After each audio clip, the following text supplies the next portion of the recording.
Hey guys, what is up, and I welcome you to a new League of Legends video. In this video, I want to talk to you guys about what I think are the top 5 ADCs or Marksmen for solo queue. For people that are wondering, I do main the Marksman role second next to, of course, mid lane. So I do know more or less what I am talking about. And in this video, I want to tell you guys what I think you should be playing in your solo queue games if you love playing this role to try and carry as hard as you can. I of course have several reasons as to why I chose these ADCs or Marksmen, and I'm going to list them as I go through each and every one of them. And at the very end of this video, I want to special mention 2 more Marksmen that I also think are pretty good, but are just slightly below the top 5 that I will mention. So if you end up enjoying this video, or if you find it helpful, please don't forget to throw in a like. But without any further ado, let us go to the number 5 spot. In the number 5 spot, I put the one and only assassin marksman, Vayne.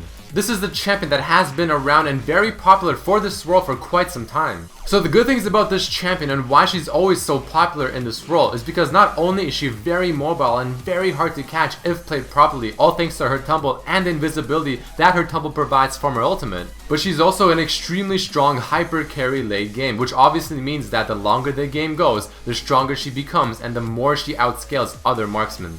She has an amazing skill set that complements her so well, especially her W dealing true damage, while also being a percentage of their HP, which is really hard to counter. So this really solves a problem that many other marksmen will have, shredding through tanks. Her passive gives her very good chasing potential because once you get to a certain stage, once you begin to outscale and once the game prolongs, people will begin to run away from you just because of how strong you are, and this passive really makes it so that you can continue to stick onto them. She is also one of the best, if not the best, dueling ADC in a 1v1 scenario. There's almost no other ADC other than potentially Draven that can just beat her in a flat 1v1 duel. And on top of all of that, she of course has her tumble, which if you don't know is an auto attack reset, meaning you can auto attack, tumble, and you'll attack right away, which if used to its full potential will not only make you very hard to catch like I mentioned earlier, but it will increase your damage output significantly. The cons about Vayne is of course she does have a very infamous laning phase, being very subpar in it, so a lot of other champions can't take advantage of it. She also does require a bit better mechanics in order to play and properly execute all of her abilities in proper succession. And lastly, her stun can be a little awkward to use if you're not just perfectly used to it. I'm sure you guys have seen a lot of Vaynes try to throw out the stun, try to get them against the wall, but instead they just pushed them away and ended up saving the enemy teammate. Overall, the number 5 spot for this champion is a great spot to be in because she has a very weak laning phase, but she does make it up with a very strong late game. In the number 4 spot, I put our favorite executioner, Draven. This is a marksman that I sometimes think of putting in the number 1 spot just because of how strong he can really be. So as I'm sure a lot of you do know, Draven has one of the best laning phases, all thanks to his Q and just the sheer amount of damage he can dish out. Another great thing about him is that even if he does fall behind in lane by just a bit, for example if the enemy jungler camps you too much or if you make a mistake or two, even then you will still have ridiculously good damage to the point where your enemy laner will just not even expect it. They will think they can beat you in 1v1, but then out of nowhere you're just dishing out the damage, you're throwing those Qs, you're catching them, and suddenly you just beat them in a fight. Similar to Vayne, he also has very strong potential to just melt through tanks again just from the raw damage he has. And probably the best thing next to his Q is his passive because it honestly snowballs him so damn well. If you can catch his axes, which you should be able to if you're playing Draven, and you stack them up to 100 or 200 stacks in the laning phase, and then you finally get a kill, you finally cash in, you will get so much gold for it that you will just be miles ahead of your enemy. And because of that, you will just simply continue to snowball ahead to the point where you'll just be shredding the tanks as well. So with all that being said, Draven of course does have some cons. I don't care what you say, he is easily one of the hardest marksmen to play. Especially when it comes to the team fights, you have to pay attention to every single champion on the enemy team, even on your team, while also making sure that you're walking and catching your axes. His ultimate can be a little difficult to land if you're not used to it, and on top of that, he also requires good ability management with his W because every time you catch his Q, you want to use his W to give you that bonus move speed and attack speed and rinse and repeat. Overall, a pretty decent spot for Draven. I would put him much higher if he just simply was not so difficult to play. Jumping to the number 3 spot is going to be Caitlyn. Now this is the champion that I haven't been always super fond of, but I really do have to give her credit for just how good she can be. One of the main reasons why I do honestly respect this champion is because of her laning phase. In solo queue, the laning phase is so important because if you get fed, since the enemy team is not probably very organized, they won't be able to focus you down so well when comparing games played against pre-made teams where they can simply just synergize. So coming out of the laning phase fed is not only just really important because it'll just be so hard to shut you down if you play correctly, but it's also a huge mentality boost. And quite honestly, that's what Kayn specializes in. Her auto attack range is 650 while most other ADCs are sitting at 550. So that is the core reason as to why she is just so good in lane. On top of this, she has traps that she can put in the bush, which can really help against enemy junglers trying to walk in through the bushes and wait for the gank. She has her own escape with the net, which you can also combine with her Q, which on top of that, her Q is not only good for pushing lane, but it's also a pretty decent poke. Her passive is an auto attack modifier, which is very important and something I usually look for in ADCs, some sort of steroid, something that will benefit their auto attacks one way or another. And then you have her ultimate, which if you hit it on the right target and you are decently ahead, will just absolutely shred them. So even though Kayn is known to be such a safe and consistent marksman, like any other champion, she does have some cons. Her ultimate of course can be intercepted by other enemy champions. Her dueling power, especially when compared to the other 4 champions that I have listed and will list in my top 5 marksmen, is very poor. And somewhat similar to that con, she is not necessarily a hyper carry, at least not to the stage that someone like a Vayne or the second place spot can be.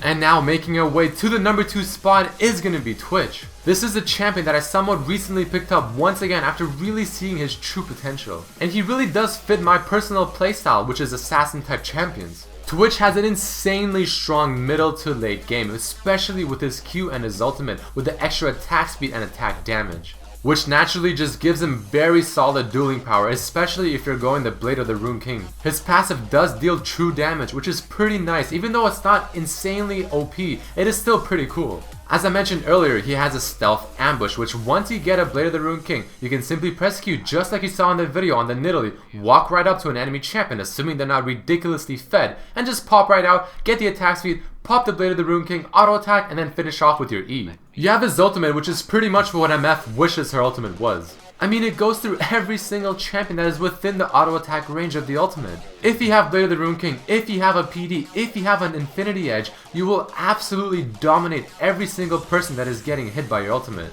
And to make things even better, it gives him bonus attack damage. And huge range, of course. Overall, a very solid ADC, but again, he does have cons. The first one is that he does not have any innate escape, so if anyone does get right onto you, it can be really hard to get away from them. I mean, sure you have your Q, but that isn't really reliable all the time, especially when someone is sitting on you whacking away. His ultimate is not a lock-on, it'll just simply attack forward and hit anything in that specific direction. It will not work like an auto attack that just simply hits that champion no matter where they go. And finally, his laning phase is somewhat mediocre. It's not the best surprisingly, even though his passive is pretty decent. The main reason is because he doesn't have huge range like Kayn, nor does he have the raw damage like Draven or the number 1 champion that I will mention very shortly. But other than this is definitely a champion that you should pick up if you want to hard carry your solo queue games.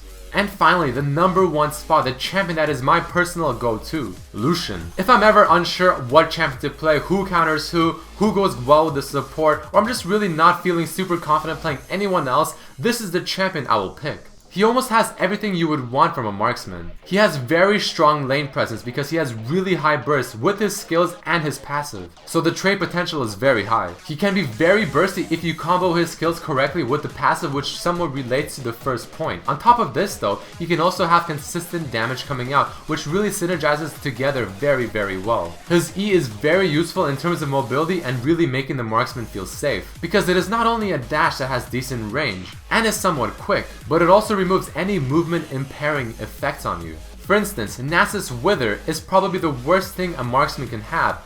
If he puts it on you, you simply use your E and bam. His ultimate is somewhat weak early game, however mid to late game, as you get attack speed, as you get damage, it scales very well, and one full ultimate will do very surprising damage. And then you have the passive, which gives him 2 auto attacks with the next 1 auto attack every time you use an ability. I mean, come on, what marksman does not want to have more free auto attacks? And the main reason why I think he's just a very good marksman overall is because he's simply strong throughout the whole game, the laning phase, which is the early game, mid game, and even late game. With that being said, he also has cons. For instance, I don't think he's exactly a hyper carry, at least not to the level that a Vayne or a Twitch can be. And then you have his ultimate, which again is very good, but if you're not used to it or if you mess up, can be very awkward. But other than that, I honestly think Lucian is the king of marksmen at the moment, and is my personal go-to champion. So before I end off this video, I want to make special mention of 2 marksmen. Both of these I think are also very solid picks, but I just don't think that they are as good as the top 5 I just mentioned. And those 2 marksmen are Graves and Jinx. Both definitely solid marksmen, both can deal a lot of damage, and both have a great kit. So if you have anything against the top 5 marksmen I just listed, these are definitely 2 other champions you can try out. But other than that, I hope you guys enjoyed this video. I hope you have learned something new and have a better idea of what marksman you should play. Please do throw in a like if you did enjoy this episode and follow me on my Facebook and my Twitter. But I hope you guys enjoyed this episode and I hope to see you next time. Peace. Should let me run your life.